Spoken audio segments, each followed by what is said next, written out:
Bakit malungkot ang tiyan ko?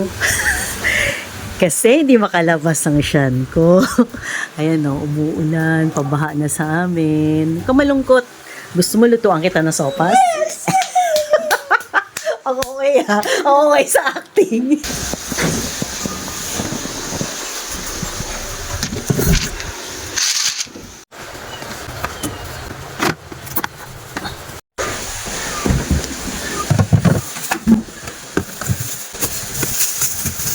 Celery namin pagod na.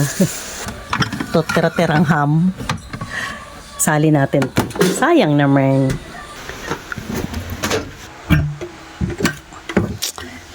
Lalagyan ko lang siya ng corn. Naglalagay ako ng corn beef sa aking sopas. Kaya super sarap ng sopas ko. Tapos, kuha lang tayo dito ng hotdog. Ito lang. Konti ng hotdog. Pwede na to. Bawang. Sibuyas. Carrots. Celery. Repolyo. Hotdog. Sweet ham.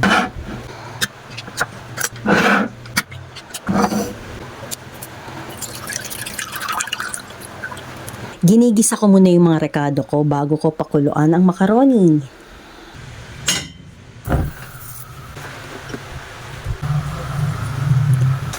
Sibuyas. Nagtatalunan to kung ano mauuna, sibuyas o bawang. Pero may napanood ako, nila pag gusto mo rin naman na miss na lasa ng pagkain, unahin mo rin yung sibuyas. Kasi di ba yung sibuyas may taglay na tamis yan. Sana all sweet. Tapos, bawang. Lulutuin ko lang tong hotdog. Gigisa ko lang saglit. Ayan, medyo brownish siya.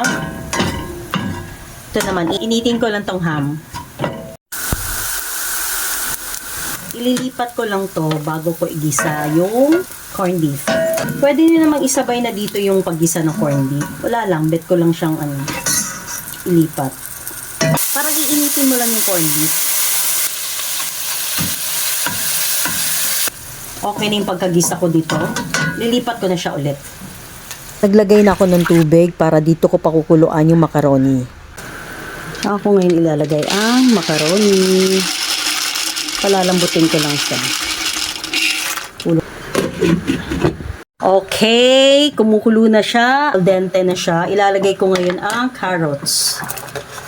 Ayan. Tapos ang kernel corn. Paminta. Pakukuluan ko lang saglit. Walang nabiling evaporated milk, kaya okay na tong evaporada. Lalagyan ko lang siya ng chicken cubes bilang pampalasa. Yan. Ilalagay ko na rin to. Tapos ito. Para magkalasa na, diba?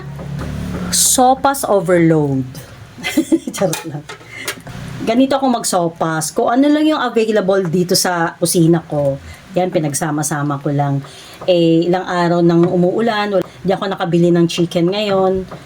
Kaya okay na to, kung ano yung mga tira-tira. Tatakpan para pakuluan ulit. Ganun lang yung proseso. Paulit-ulit.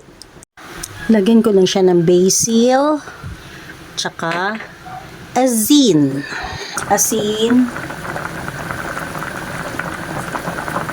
Basil. Pampalasa lang din siya.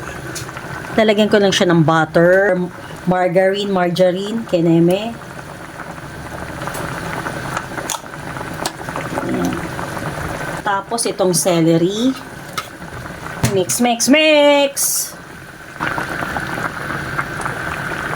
Nilagay ko na dito yung repolyo. Saglit lang yan. Lalagay ko na ang karas.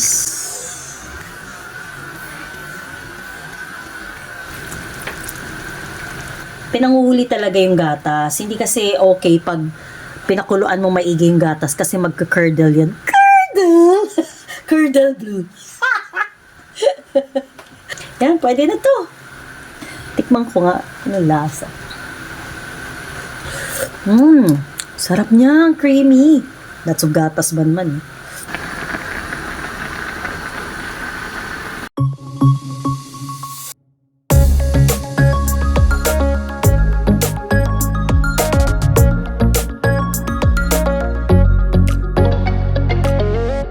Yes, may pang my day na ako.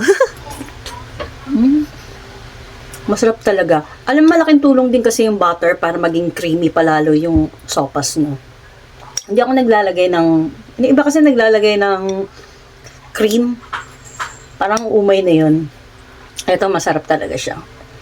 Kaya gusto ko talaga corned beef yung pansahog ko sa sopas dahil sobrang lasa niya talaga.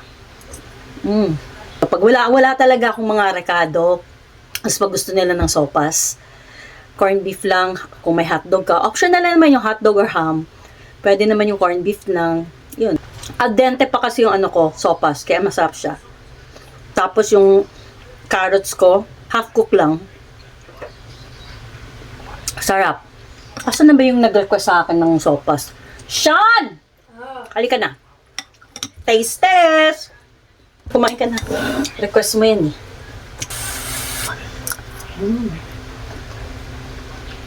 Craving satisfied. Pati na tayo ha.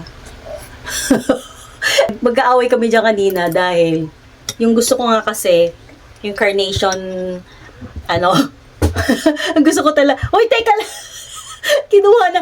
Gusto ko talaga kasi dun sa gatas yung evaporated milk kasi solid pa yung ng pagka-creaminess ng gatas. Eh yung evaporada kasi medyo may halo, malabnaw na siya. Kaya yun, pinahanap ko siya doon sa tindahan. Lahat daw sinuyod na niya, wala daw talaga mahanap na carnation. Ewan ko ba, ba't parang ang tumal ngayon na carnation evap? Ay naku, sana nagustuhan niyo tong video na to. Please like, comment, follow, and share. Bye! Stay safe and stay dry. Softer. Happy dance.